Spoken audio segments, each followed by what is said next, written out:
ఇది కేవలం సమాచారంగా మాత్రమే భావించండి. వైద్య నిపుణులను సంప్రదించండి. ఎపిలెప్సీ సర్జరీ అంటే మరి బ్రెయిన్ కి సంబంధించిన సర్జరీ ఎప్పుడూ ఒక చిన్న ఇబ్బందికరమైన భావనే కలుగుతుందండి. ఎంత advanced technology, best neuro surgeons ఉన్నా కూడా ఎపిలెప్సీ సర్జరీస్ అన్ని చాలా సేఫా మ్యామ్? ఈ ఎపిలెప్సీ సర్జరీస్ అనేది గత 30-40 ఏళ్లుగా ప్రపంచం అంతా జరుగుతోంది. ఇండియాలో కూడా మోర్ దాన్ 20 years, అంటే 2 దశాబ్దాలుగా ఈ సర్జరీస్ జరుగుతున్నాయి. సో కాకపోతే ఈ ఎపిలెప్సీ సర్జరీ అనేది అన్ని చోట్ల జరగదు.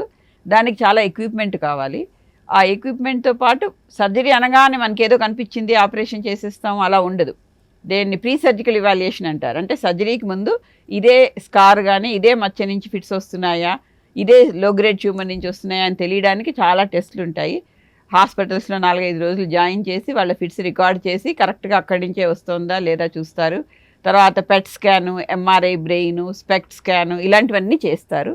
ఇవి అయిన తర్వాత ఇప్పుడు సర్జరీ చేయడానికి చాలా బ్రహ్మాండమైన పరికరాలు ఉన్నాయండి. రైట్. సో చాలా అడ్వాన్స్డ్ మైక్రోస్కోప్స్, రోబోటిక్ సర్జరీస్ ఉన్నాయి. అంటే ఇప్పుడు ఏది చేసినా ప్రిసిషన్ ఇంపార్టెంట్. ఇప్పుడు బ్రెయిన్తో ఇంపార్టెంట్ ఏంటి, అనవసరంగా ఎక్కువ బ్రెయిన్ తీయకూడదు. ఆ ట్యూమర్ కానీ స్కార్ కానీ ఎంత ఉందో కరెక్ట్గా తీయాలి. అంటే ఫిట్స్ తగ్గాలి, సైడ్ ఎఫెక్ట్స్ రాకూడదు. కాలు చేయి వీక్నెస్ కానీ మాట పడిపోవడం కానీ అలాంటి తేడాలు రాకూడదండి. ఇప్పుడున్నటువంటి advanced MRI imaging technologies are excellent now.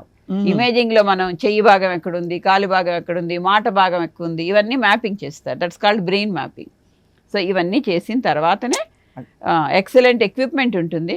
Microscopes ద్వారా నావిగేషన్ సిస్టమ్ అని వాడతారు. ఇప్పుడు ఫ్లైట్ కరెక్ట్గా ఎలా వెళ్ళి ఎయిర్పోర్ట్లో దిగుతుందో అలాగే ఎగ్జాక్ట్గా నావిగేషన్ సిస్టంలో మనం పేషెంట్ ఎంఆర్ఐని లోడ్ చేసి కరెక్ట్గా ఏరియా ఎక్కడుందో అదే చూసి ఈ మిగతా ఏరియాస్కి ఎఫెక్ట్ కాకుండా సర్జరీలు జరుగుతాయండి. చాలా కామన్. ఇప్పుడు మా సెంటర్లో కూడా 1200కు పైగా ఎపిలెప్సీ సర్జరీలు జరిగాయి.